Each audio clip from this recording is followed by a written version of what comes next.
2월 29일 금요일 누가복음 9장 37절로 50절 말씀. 이튿날 산에서 내려오시니 큰 무리가 맞을새 무리 중에 한 사람이 소리질러 이르되 선생님, 청컨대 내 아들을 돌보아 주옵소서. 이는 내 외아들이니이다. 귀신이 그를 잡아 갑자기 부르짖게 하고 경련을 일으켜 거품을 흘리게 하며 몹시 상하게 하고야 겨우 떠나가나이다.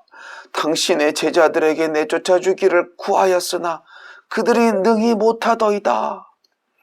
예수께서 대답하여 이르시되 믿음이 없고 패역한 세대여, 내가 얼마나 너희와 함께 있으며 너희에게 참으리요. 내 아들을 이리로 데리고 오라 하시니 올 때에 귀신이 그를 거꾸러뜨리고 심한 경련을 일으키게 하는지라. 예수께서 더러운 귀신을 꾸짖으시고 아이를 낫게 하사 그 아버지에게 도로 주시니 사람들이 다 하나님의 위엄에 놀라니라. 그들이 다 그 행하시는 모든 일을 놀랍게 여길새 예수께서 제자들에게 이르시되 이 말을 너희 귀에 담아두라. 인자가 장차 사람들의 손에 넘겨지리라 하시되 그들이 이 말씀을 알지 못하니 이는 그들로 깨닫지 못하게 숨긴 바 되었음이라. 또 그들은 이 말씀을 묻기도 두려워하더라. 제자 중에서 누가 크냐 하는 변론이 일어나니 예수께서 그 마음에 변론하는 것을 아시고 어린아이 하나를 데려다가 자기 곁에 세우시고 그들에게 이르시되 누구든지 내 이름으로 이런 어린아이를 영접하면 곧 나를 영접하며 또 누구든지 나를 영접하면 곧 나를 보내신 이를 영접함이라. 너희 모든 사람 중에 가장 작은 그가 큰 자니라.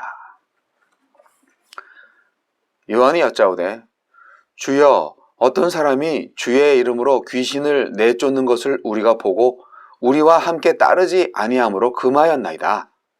예수께서 이르시되 금하지 말라. 너희를 반대하지 않는 자는 너희를 위하는 자니라 하시니라. 믿음이 없고 패역한 세대여.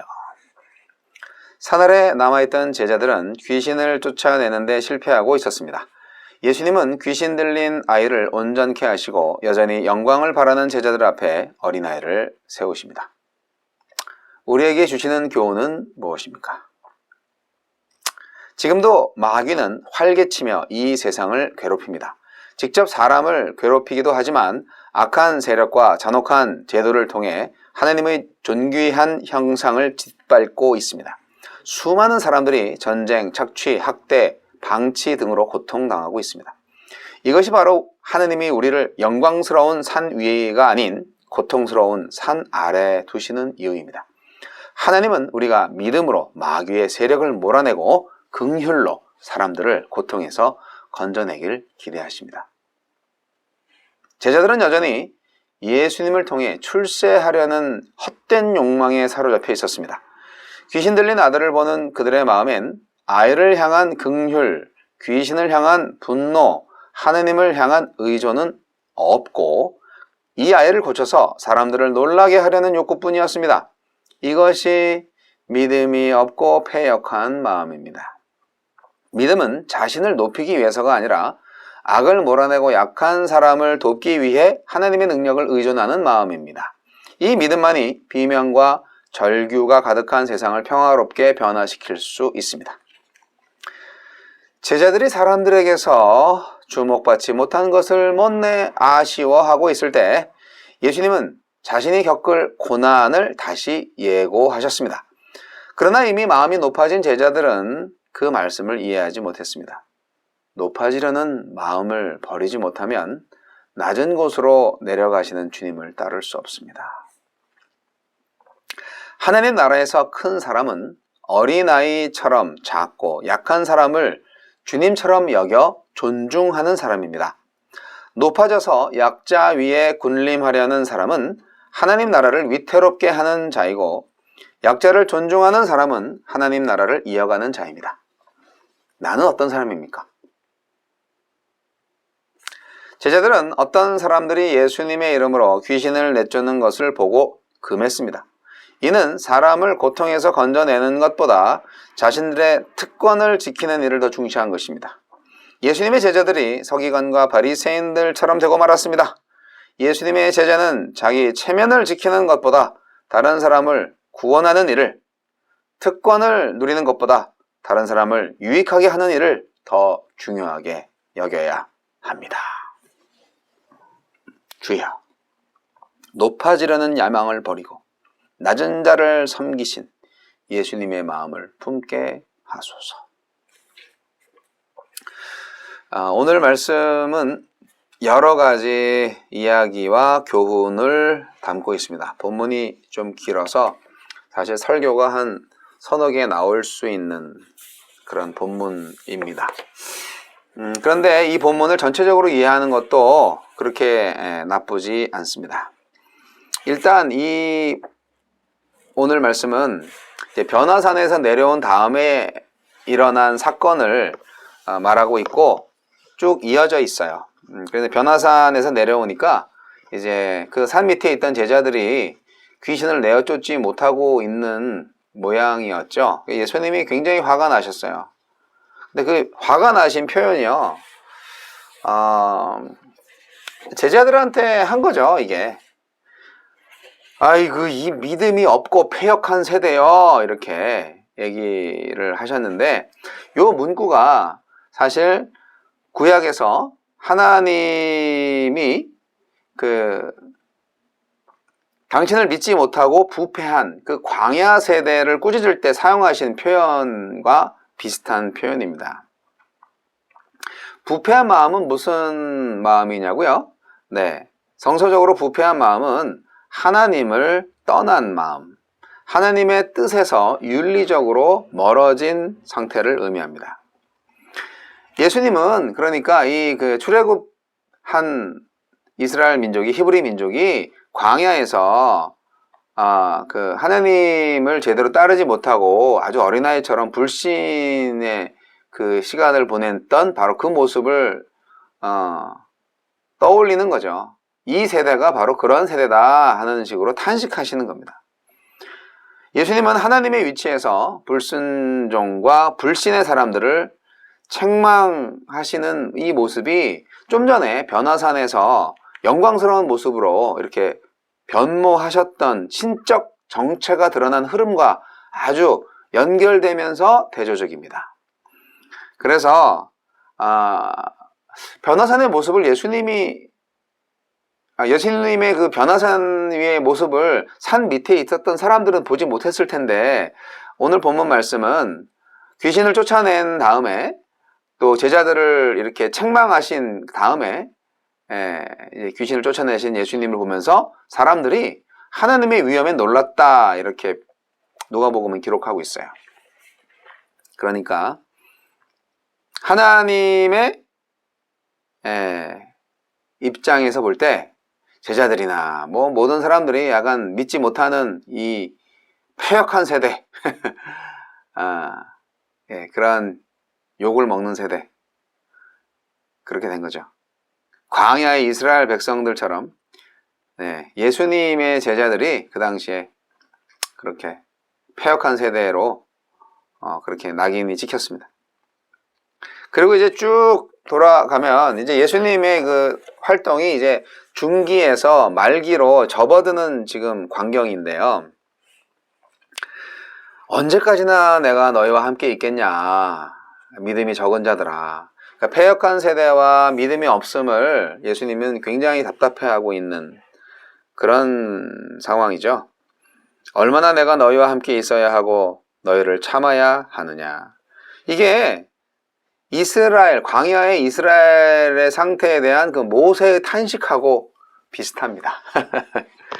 자, 여하튼 오늘날도 똑같습니다. 이 만몬 귀신, 돈 귀신, 권세 귀신, 그걸 귀신이라고 말하기엔 좀 그렇지만, 그런 우상과 귀신을 쫓아내지 못하는 오늘날의 믿음이 없고 패역한 세대를 책망하시는 예수님의 음성, 오늘날에도 울리고 있습니다. 우리들 귓가에 쩌렁쩌렁. 근데 예수님은 계속 자신이 죽어야 한다는 말씀을 하고 계시는데 제자들이 도대체 이거를 이해를 못 하거든요. 그래서 인자의 죽음을 가르치는 그 길 위에서조차 제자들은 누가 크냐, 네가 크냐, 내가 크냐 이렇게 생각해 보세요. 이렇게 예수님이 정말 귀신 내쫓고 정말 병을 고치고 엄청난 하나님의 위엄까지 나타나는 기적을 행하시고 자신들은 정말 12제자로 딱 이렇게 인정받은 그런 말하자면 특권을 가진 멤버십을 가진 그런 자들이잖아요. 여기 이제 요한이 나와요. 요한이 굉장히 특권의식을 가지고 있었어요. 큰 자의 권위를 행사하고 싶은 사람이 요한이에요. 그러니까 누가 큰 자인지 논쟁하고 나서 그거 논쟁하는 거를 예수님이 보시고 야, 참 하면서 비유로 말씀하시죠. 어린아이를 세우고 어린아이가 가장 천국에선 크다 이렇게. 그러니까 가장 작은 자를 영접하는 것이 곧 하나님을 영접하는 것이다. 예. 가장 작은 자가 가장 큰 자다. 이것은 결국 그 겸손을 의미하는 거잖아요. 예. 그런데 예수님의 제자들이 누가 큽니까? 라는 그 질문을 하는 것에 대해서 예수님이 이런 대답을 하는 것은 예수님의 입장에서는 제자들의 그 질문 자체가 잘못됐다라는 그런 것을 알게 해줍니다. 질문에 수정을 하신 거예요. 예수님의 그 답변은. 그러니까 제자들의 관심이 뭐였어요? 누가 가장 높기 때문에 최고의 대우를 받아야 하는가? 그거가 이제 제자들의 질문의 핵심이잖아요. 하지만 예수님은 그들의 내적 갈망의 관심 자체를 바꾸라고 하시는 거예요. 그래서 누구를 가장 극진히 모셔야 하는가? 이렇게 제자들의 질문을 바꿔주신 것입니다. 그래서 예수님의 답변은 가장 작은 자를 섬기는 것이 예수님을 영접하는 것이고 예수님을 영접하는 것이 가장 큰 자이신 하나님을 영접하는 것이 된다. 이런 아주 신묘막측한 답변을 주십니다. 예수님의 궤변일 수도 있지만 제자들의 입장에서는 그러나 이것이 바로 기독교의 진리의 말씀입니다. 예수님의 제자는 그래서 바른 질문을 해야 되는 거죠. 근데 이런 질문에 대한 답변을 들었고도 이제 큰 자의 권위를 행사하고 싶은 요한의 이 변론이 계속 이어집니다. 그냥 엎친 데 덮친 격 산 넘어 산이에요.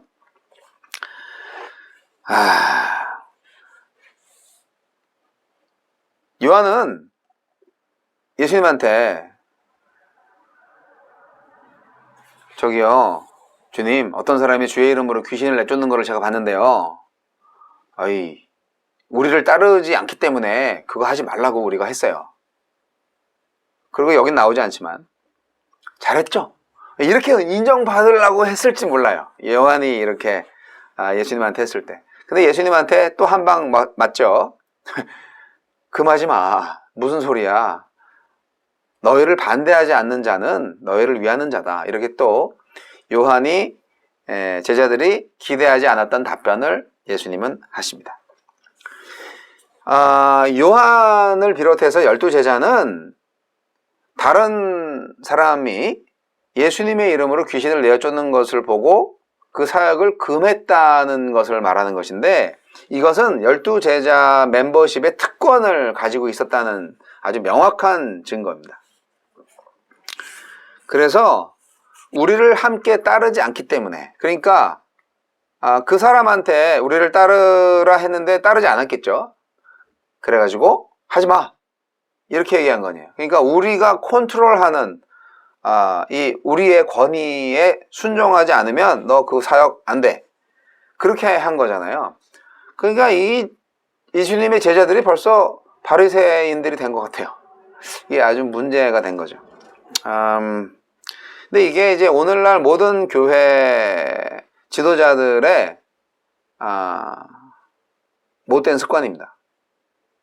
그래서 저는 목회 30년 경력을 돌아보면 모든 사람들이 이 권위, 권세, 주권 이 부분에 있어서 굉장히 미혹에 빠져 있다라고 생각을 합니다. 내가 하고 싶어서 하는 거는 좋은데 좋은 일이라도 누가 시켜서 하는 거를 싫어하는 거고요.